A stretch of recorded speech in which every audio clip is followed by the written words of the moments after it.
আমি জানতে পারছি ওকে, ও আমাকে বলতেছে আপু আমার ব্রেস্টের নিপুল থেকে কষ বের হয়।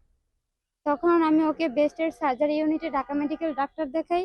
সেখান থেকে তারা আমাকে বলছে যত 12 বছর চলতেছে ও অনিয়মিত পিরিয়ড হতে পারে, এই জন্য গাইনি ডাক্তার দেখান। তো গাইনোলজিস্টের কাছে নিয়ে গেছি, ওরা আমাকে কিছু পরীক্ষা নিরীক্ষা দেয়। সেই সুবাদে আমি দয়াগঞ্জ ইবনে সিনায় ওদের আলতা করানোর পর ওনারা আমাদের বলতেছে যে ও 5 মাসের প্রেগনেন্ট। সেই সুবাদে আমরা আবার শিওর হওয়ার জন্য আমরা আপনার বিশ্ব রোড মনোরো হসপিটালে ওর আবার আলতা করাই, গাইনি ডাক্তার দেখাই। সেটাও রিপোর্ট আসছে ও 5 মাসের প্রেগনেন্ট। এখন আমার কথা হচ্ছে, ও হচ্ছে খালু, বাবা যেখানে খালু সেইখানে, কিন্তু সে এই কাজটা করছে সেটা আমরা মেনে নিতে পারবো না। সে ও নিজে স্বীকার আসছে, ওর ওয়াইফের সাথে স্বীকার আসছে, তারপর আমার হাজবেন্ডের সাথে স্বীকার আসছে, আমার আম্মুর সাথে স্বীকার আসছে। আর আমার ছোট বোনকে আমি জিজ্ঞাসা করছি, ও এক কথাই বলছে আমাকে চাবাড়ি দিয়ে ভয় দেখিয়ে কাজটা করছে, জোর জবরদস্তি করে করছে।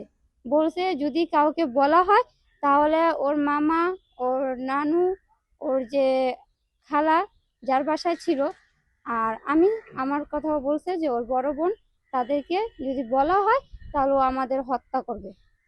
ওই বাসায় থাকতো কেন? ওই বাসায় থাকতো, আম্মু বিদেশ ছিল, সেই সুবাদে আম্মু ওনাদের কাছে দায়িত্ব দিয়ে গেছিল। তবে তুমি কি চান? আমরা এখন ফাঁসি চাই, আমরা ফাঁসি চাই, তার বিপরীতে অন্য কিছু আমরা যাবজ্জীবন মানবো না, ওর ফাঁসি হতে হবে। আমার মেয়ের জীবন